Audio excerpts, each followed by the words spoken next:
right, well, we know going back to school can be a tough transition for kids of all ages, really, but instead of telling them that they're going to be okay or maybe stop worrying about heading back to the classroom, how about trying to uplift them for that day ahead? Clinical psychologist and author Dr. Amber Thornton joining us here with some motivation for those morning drop-offs. So glad to have you here with us, Amber. Talk to us a little bit about some of the words, some of the phrases that you can use when you're dropping the kids off, whether it's at the bus stop, in the classroom, whatever it may be. Exactly. So this is a great topic because I think right now there are a lot of children who are going to school for the very first time. And this is hard for the children, but it's also really hard for the parents. So I like to focus on 3 types of statements or types of phrases that you can use to help in that moment. Yeah. So the first one, I would say that parents should really focus on saying things that'll help their child know that they understand how they feel. So this might be, I know that this feels sad, I feel sad too, or I know that you might feel nervous right now. Really validate your child's feelings so that they know you get it.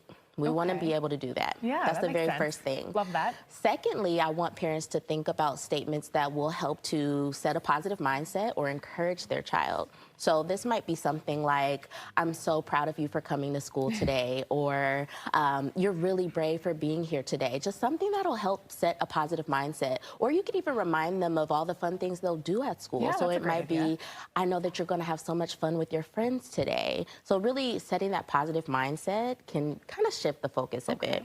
And then another type of statement that I think parents should really focus on is really helping to build anticipation for the day. Okay. So this might be something that you'll do together at the end of the day. So you could say, I can't wait for us to come back together to talk about your day. Or it could be something like, I know that you're going to have reading time and you love reading time, so that'll be fun. Just getting them through the day and reminding them of the things that will be helpful. Right, that makes sense. You know, I was wondering if you should be maybe vetting your teacher on the approach when it comes to this and letting them know how you plan as a parent to approach this with your kid because, you know, that maybe they're not somebody who does that for themselves. So what's your comment on that? That's a really good question. And what I will tell you is that teachers, many of them have been doing this for a very long time. So they know the tips, the tricks, and the best practices for how to have a good drop-off, or at least one that can be a little bit more smooth. So you can, you know, let the teacher know, just heads up, we may have some troubles, but the teacher is going to catch on pretty quickly to what you're trying to do, and they will support and encourage you through the process too. They're trained in that for the most part. Yes. What about, you know, this is kind of, I feel like, a great reference for some of those younger kids out there, but what about the older kids?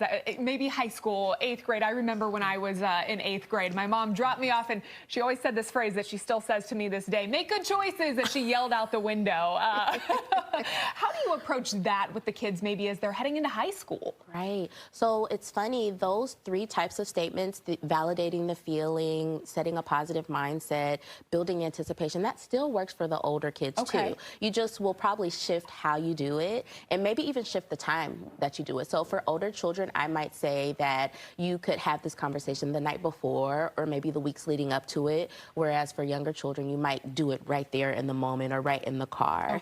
Or for your older children, you really just shift the language to make it feel more age appropriate. So with the older children, you might have deeper conversations about how they're feeling, and they may open up a little bit more. You can have longer conversation about it. But same practices, just shifting the language based on their age and what they're into. Yeah, because the timing of my mom yelling that out the window was quite embarrassing, to say the least. But definitely still stays with me to this day. Well, thank you so much. Lots of kids going back to the classroom, so I'm sure a lot of parents out there appreciate this, Amber.